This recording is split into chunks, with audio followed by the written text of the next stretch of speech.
எல்லாம் வல்ல இறைவனின் பேரொருளால் வல்லான் வகுத்த வழிகொப்ப அம்மன் அருள் டிவி நேயர்கள் அனைவருக்கும் எனது மனமார்ந்த வாழ்த்துக்களும் வணக்கம். இப்ப பொதுவா வாழ்க்கை என்ற ஒரு பயணம். இந்த வாழ்க்கை பயணத்துல நாம நம்மளுடைய கர்ம வினைப்படி தான் பயணப்பட்டுக்கிட்டு இருக்கோம். இந்த கர்ம வினைப்படி அப்படின்றது எந்த ரூபத்துல எந்த இடத்துல இருந்து எப்படி வருது அப்படின்னு தெரியும். இப்ப இதுல ஒரு சிந்தனை நமக்கு வேணும். உலகத்துல கோடிக்கணக்கான ஜனங்கள், எத்தனை கோடின்றதே இல்லை இல்லையா, கோடிக்கணக்கான ஜனங்கள், மக்கள், ஆத்மாக்கள் ஒண்ணு பிறந்துகிட்டு இருக்கு, ஒண்ணு போய்கிட்டு இருக்கு. அப்ப பிறப்பும் இறப்பும் என்பது இறைவன் கையில் அப்படின்னு நம்ம சொல்றோம். ஆனா பிறக்கும் போது ஒரு தாயோட கருவறையிலிருந்து வெளிவர்றோம். இப்ப தாயோட கருவறையிலிருந்து வெளிவந்த அந்த சன நேரம் இருக்கு இல்லையா, அந்த நேரத்துல நாம ஒரு ஜாதகத்தை எழுதுறோம். ஆனா ஜாதகத்தை நிலைநிறுத்துறக்கூடிய கட்டத்துல நிலைநிறுத்துறோம், வானத்துல நிலைநிறுத்தல, அது சுத்திக்கிட்டு தான் இருக்கு. நம்ம ஒரு ஜெராக்ஸை மட்டும் எடுத்து வைக்கிறோம். அப்ப கீழ்வான உதயம் அப்படின்றது தான் லக்னம்னு சொல்றான். எப்படின்னா தாயின் கருவறையிலிருந்து வெளியே வந்த உடனேயே அந்த தொப்புள் கொடியை கட் பண்ண உடனே அந்த சுவாசமானது, குழந்தை சுவாசிக்கக்கூடிய அந்த முதல் சுவாசம் இருக்கு இல்லையா, அந்த டயத்தை எடுத்து நம்ம லக்னம் அப்படின்னு கொண்டு போறோம். அப்ப லக்னம் என்பதுதான் ரொம்ப இன்றியமையாத ஒன்று. 12 ராசி தான், 27 நட்சத்திரம் தான், அதுல உருண்டோடக்கூடிய 9 கிரகங்கள் தான் விதியினுடைய சூட்சுமத்தை நிர்ணயிக்குது, விதியை நிர்ணயிக்குது. அப்ப ஜனனமான அந்த காலகட்டத்துல விதியை தீர்மானித்த பின்பு அதை மாற்றுவதற்கு, அதை மாற்றணும் அப்படின்னு நினைக்கிறது முடியாத காரியம். விதி நிர்ணயிச்சாச்சு.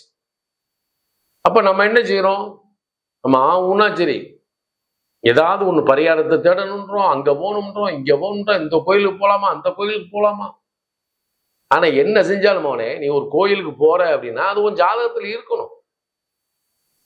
அப்ப நம்பிக்கையுடைய மனிதர்கள், தெய்வ நம்பிக்கையுடைய மனிதர்கள் இருக்கக்கூடிய இந்த பூமியில தான் தெய்வ நம்பிக்கையே இல்லாத மனிதர்கள், நாத்திகர்கள் இந்த இடத்துல தான் இருக்காங்க. ஆனா தெய்வ நம்பிக்கையுடைய மனிதர்கள் வாழுகின்ற வாழ்க்கையை விட நாத்திகர்கள் நல்லாவே இருக்கான். இப்ப நம்ம சொல்லுவோம், அவன் அவ்வளவு அற்புத்து பண்றான், அவன் நல்லா இருக்கான், நான் ஒரு எறும்பு கூட துரோகம் நினைச்சதில்லை, ஆனா என்னைய கடவுள் இப்படி கஷ்டப்படுத்துறாரே அப்படின்ற ஒரு எண்ணம் வரும். ஜோதிடத்துல ஒரு விஷயத்தை நல்லா தெரிஞ்சுக்குங்க. இந்த ராசி மண்டலத்துல 4 விதமான திரியோணத்தை பிரிச்சிருக்காங்க. இந்த 4 வித திரியோணம்ன்றது என்ன? தர்மா, அர்த்தா, காமா, மோட்சா, இந்த 4 தான். அப்ப தர்ம திரியோணம்னா என்ன? ஒரு மனிதன் உண்மை, ஒழுக்கம், சத்தியம், நேர்மை, இறையாண்மை, இதோடு அவன் இருக்கும்போது, இப்ப தர்ம திரியோண ராசிகள் எது தெரியுமா? மேசம், சிம்மம், தனுசு, இது 3 அக்னி ராசி. இது தர்ம திரியோணம்னு பேரு. இந்த லக்கணத்துல பிறந்தவன், இந்த ராசியில பிறந்தவன் எப்படி இருக்கணுமா? உண்மை, ஒழுக்கம், சத்தியம், நேர்மை, இறையாண்மை, அன்பு. இந்த நிலையில இவன் இருக்கும்போது இவன் ஏழ்மையாக இருந்தாலும் இறைவன் இவனுக்கு கைகட்டி சேவகம் செய்வான். அதான் அங்க இருக்கக்கூடிய உண்மை. அப்ப நம்ம மேல ஒரு நம்பிக்கை வைக்கணும். நிலத்தில் விதைக்கப்பட்ட விதை அனைத்தும் வீணா போனதில்லை, அது விருட்சமா வளருது. அப்ப அந்த விருட்சமான பழுதான விதைகள் தவிர மற்ற விதைகள் அனைத்துமே விருட்சத்துக்குரியதுதான். அப்ப நம்பிக்கைக்குரிய நிலையில் இந்த பூமியிலே நாம் பிறந்து வளரும் போது அதாவது அந்த விதிப்படி நமக்கு என்ன கிடைக்கணுமோ அது கிடைக்கும். அதை எப்படி நம்ம எடுத்துக்கிறது அப்படின்றதா இருக்கு. அப்ப அர்த்த திரியோணம் என்ன? நீ உழைத்து அதில் வரக்கூடிய அந்த வருவாயை எடுத்து தன்னையும் தான் சார்ந்தவர்களையும் பாதுகாக்கக்கூடிய நிலை அர்த்த திரியோணம் அப்படின்னு பேர். அவனுடைய கர்மா அதுல எழுது. காமத்திரியோணம் என்ன? இந்த உலகத்தில் உன்னோடு உறவாடக்கூடிய அத்தனை உயிர்களுக்கு நீ காட்டக்கூடிய அன்பு இருக்கு பார்த்தீங்களா, அதுதான் காமத்திரியோணம். மோட்ச திரியோணம் என்ன? அர்ப்பணிப்பு குணமுடைய மனிதர்கள் இந்த பூமியில் பிறந்து மற்றவருடைய வாழ்க்கையை தெளிவுபட வாழ வைத்த பெருமக்கள் தான் மோட்ச திரியோணம் பேர். அப்ப இந்த 4 திரியோணத்துக்கும் 4 விதமான கோட்பாடு இருக்கு. ஆனா இதுக்குள்ளதான் நம்ம பிறக்கும். இந்த 4 விதமான இதுக்குள்ளதான் பிறக்கிறோம். அதைத்தான் ஆரம்பத்தில் அவன் என்ன சொல்லிருக்கான், 4 வகை பிறப்பு 7 வகை தோற்றம் 84 லட்சம் யோனிப்பதம்ன்றான். 84 லட்சம் யோனிப்பதம்னா என்னாச்சு? இந்த பூமியில அது பிறக்குது. இதை எப்படி கணக்கெடுத்தான்னு தெரியாது நமக்கு. நம்ம பேசலாம். 4 வகை பிறப்பு 7 வகை தோற்றம் 84 லட்சம் யோனிப்பதம். அதுல நம்ம ஒரு யோனிப்பதம் தான் இந்த பூமியில. ஆனா 6 அறிவு படித்த மனிதர்கள் அப்படின்னு நம்ம நினைக்கிறோம். 6 அறிவு படித்த ஜீவன்கள். இது இறைவனால் கொடுக்கப்பட்ட ஒரு வரப்பிரசாதம் தான். அதுல எத்தனையோ நல்லவன் இருக்கான், எத்தனையோ கெட்டவன் இருக்கான். ஏன் பிறந்த இளவயதிலே திருமணமாகி நல்ல குழந்தைகளை பெற்று வாழக்கூடியவர்கள் இருக்கான். 48 வயது வரை கல்யாணம் ஆகாதவன் நிறைய பேர் இருக்கான். அப்ப குடும்பம் என்ற அமைப்பே இல்லாமல் வாழ்கிற வாழ்க்கை ஒரு வாழ்க்கையும் இல்லை. அப்ப இந்த சமூகம் சமுதாயம் திருமணம் ஆகலைன்னா எவனை அங்கீகரிக்கவே செய்யாது. எவ்வளவு பாடுபட்டு சம்பாதிச்சாலும் சரி. அதே மாதிரி தான் பெண்களுக்கு. பெண்கள் பூப்பு எய்துவதும் திருமணம் செய்து கொள்வதும் அவர்கள் குழந்தை பெற்றுக் கொள்வதும் ஒரு வரப்பிரசாதம். அப்ப இப்படிப்பட்ட சூழல்ல தான் நாம எப்படிப்பட்ட வாழ்க்கை வாழ்ந்துகிட்டு இருக்கோம், நாம என்ன செய்யணும், என்ன செய்யலாம், என்ன செஞ்சா என்ன கிடைக்கும் அப்படின்றத விட நம்ம ஒவ்வொருத்தருமே இந்த 12 ராசி கட்டத்துக்குள்ளதானே பிறந்திருக்கோம். அப்ப இந்த ராசி கட்டத்துல பிறக்கும் போது இந்த 12 ராசி கட்டத்துல பிறந்திருக்கோம். அதற்குரிய தத்துவ இயல்புகள், குணங்கள், அதனுடைய நிறம், அதனுடைய மனம், ஏன்னா அது நம்மளை சார்ந்து இருக்கும். அப்ப ஒரு ஒரு ஆன்மாவுக்கு, பிறக்கக்கூடிய ஆன்மாவுக்கு என்ன தகுதி இருக்கு அப்படின்றத தீர்மானிக்கிறதே லக்கணம் தான். இப்ப இது அறந்தாங்கி சார்ந்த இடத்துல இருந்து இந்த இதை ஒளிபரப்புறாங்க. நம்ம ஜோதிடர்கள் பூரா என்ன செய்வாங்க அப்படின்னா, ராசி ராசி ராசின்னு ஜென்ம நட்சத்திரத்தை வச்சு ராசின்னு சொல்லி நம்மளெல்லாம் பிரிச்சிருப்பாங்க. இப்ப நம்ம ஆகுன்னா என்ன சொல்லுவான், நீ என்ன ராசிடா? சிம்ம ராசி, பூர நட்சத்திரம் அப்படிம்பான். என்ன லக்கணம்னு கேட்டா அவனுக்கு தெரியாது. அப்ப லக்கணம் தான் இம்பார்ட்டன்ட். லக்கணம் தான் வெரி வெரி இம்பார்ட்டன்ட். அதுதான் உன்னுடைய உயிரின் தத்துவத்தை, இந்த உடலோடு ஒன்றிய உயிரை அந்த இந்த வாழுகின்ற சூழலில் உனக்கு என்னென்ன தகுதி இருக்கு அப்படின்றத காட்டக்கூடிய இடம் தான் லக்னம். நம்ம லக்கணத்துக்கு தான் பார்க்கணும். ராசினா என்னன்னா, இந்த லக்கணத்துல இந்த நட்சத்திரத்துல வந்திருக்க இதை மட்டும் அடைவதற்காக இந்த கர்மவினைக்கு இங்க வந்திருக்கிற அப்படின்ற பிறப்பின் ரகசியத்தை சொல்லக்கூடிய ஒரு விதம் தான் ராசி. இதை நாம ராசி ராசினே போய் இப்ப பரணி நட்சத்திரத்துல ஒரு குழந்தை பிறக்குது. போன வாரம் ஒரு குழந்தை பரணி நட்சத்திரத்துல வந்திருக்கு.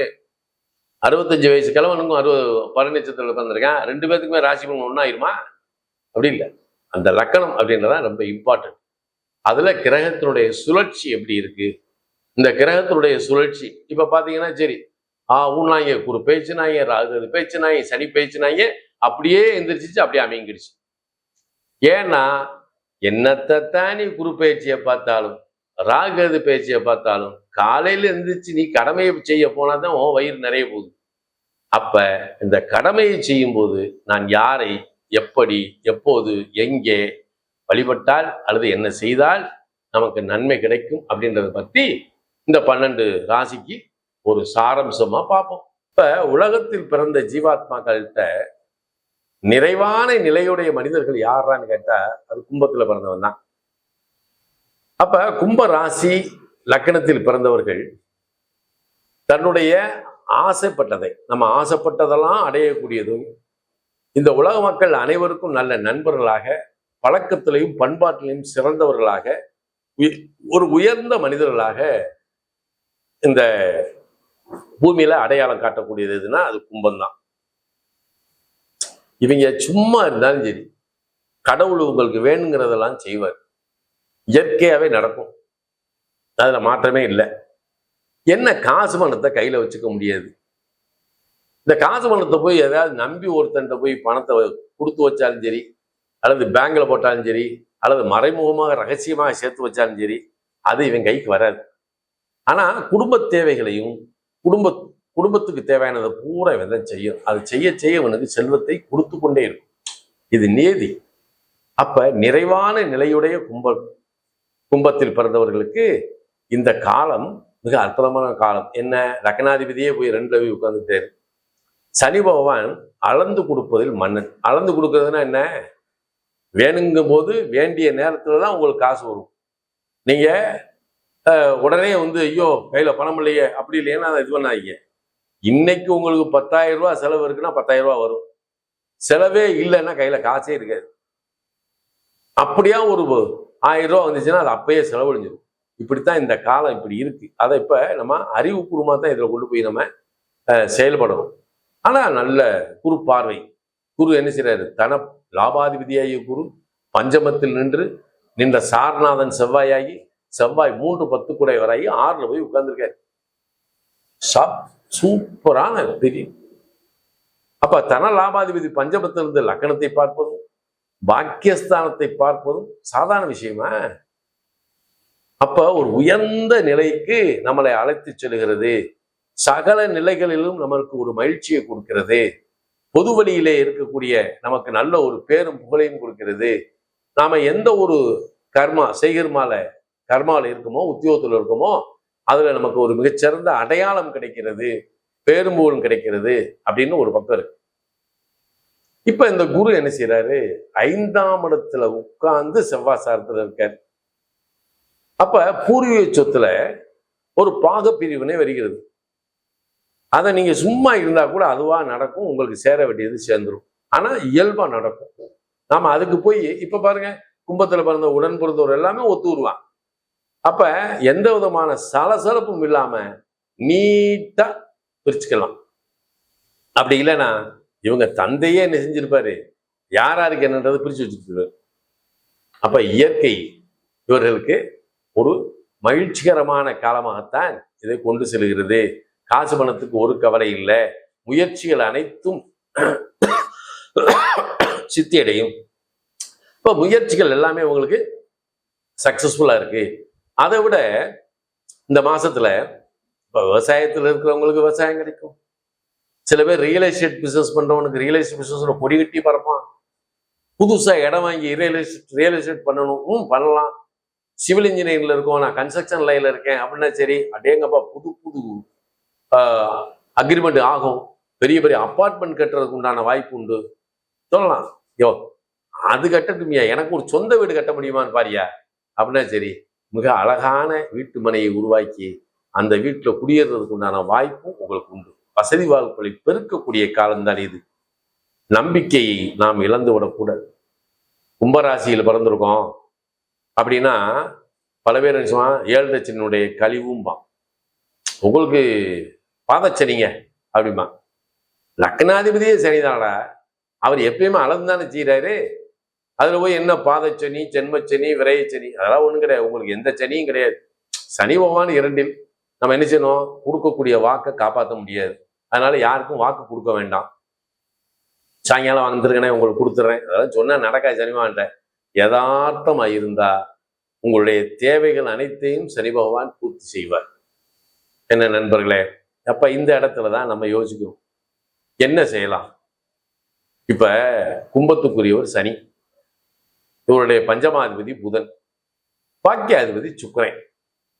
இப்ப பாக்கியாதிபதி சுக்கிரனே பாதகாதிபதியாகவும் மாறுவார். ஆனா பஞ்சமாதிபதி புதனே அட்டமாதிபதியும் ஆவார். ஆனா இதுக்காக நம்ம பாக்கியாதிபதியை நம்ம எடுக்கணும். அப்ப வெள்ளிக்கிழமை அப்ப வெள்ளிக்கிழமை என்ன செய்யலாம்? உங்களுக்கு பிடித்தமான ஆலயத்திற்கு சென்று வழிபடுவது நல்லது. அதுலேயும் குறிப்பா நான் என்ன சொல்வேன்னா, நம்ம நம்ம ஏரியால ஐயனார், கற்பனசாமி எல்லாம் இருப்பாங்க இல்லையா, இந்த மாதிரி தெய்வத்தை வெள்ளிக்கிழமை போய் வழிபடுறது, அது சாயங்காலம் வெள்ளிக்கிழமை 5 to 6 போய் வழிபட்டு வர்றது ரொம்ப சிறப்பு. யோகத்தை கொடுக்கணும் வைவோம். அதை விட இந்த கும்பத்துல பிறந்தவங்களுக்கு சுக்கிரன், இது ஸ்ரீவித்யாவை குறிக்கிறது. மகாலட்சுமி அம்சம் பொருந்தியவள், புவனேஸ்வரனுடைய அம்சம் பொருந்தியது. ஆகையால் புதுக்கோட்டையில் இருக்கக்கூடிய புவனேஸ்வரி பீடத்துக்கு நீங்க போகலாம். போனீங்கன்னா நீங்க புவனேஸ்வரி பீடத்துல போய் ஜட்ஜு சுவாமிகளையும் அந்த தஜபுஜ மகாலட்சுமிய காளியை வழிபட்டு வந்தீங்கன்னா யோகத்திலையும் பெரிய யோகம். நீங்க புவனேஸ்வரி பீடத்துக்கே போகலாம். வெள்ளிக்கிழமை போனீங்கன்னா வளமான வாழ்க்கை. நான் சொல்றதெல்லாம் எக்ஸ்ட்ரீம்லி லைஃப் அப்படியே சிறுக கிடைக்கும். ஏன்னா இப்ப கும்பலக்கணத்துக்காரங்களுக்கு சனி 2ல், சுக்கிரன் 2ல் உச்சம் பெற்று நிக்கிறாரு. இந்த காலகட்டத்தில் பாருங்க, அனாமத்தான பணம் ஏதாவது நிற்கும். எப்படி கூடியாவது நீங்க கையில பணப்பழக்கம் நல்லாவே நிக்குது. அப்ப அதை ஒரு நல்ல வாழ்க்கைக்கு தேவையான ஒரு நிலையில என்ன செய்யலாம்? அதை இன்வெஸ்ட்மெண்ட் பண்ணலாம், முதலீடு செய்யலாம். ஏன்னா இது மிக அற்புதமான ஒரு காலகட்டம். அதுல இந்த குரு 5ல் வந்து உட்கார்ந்துருக்காரு.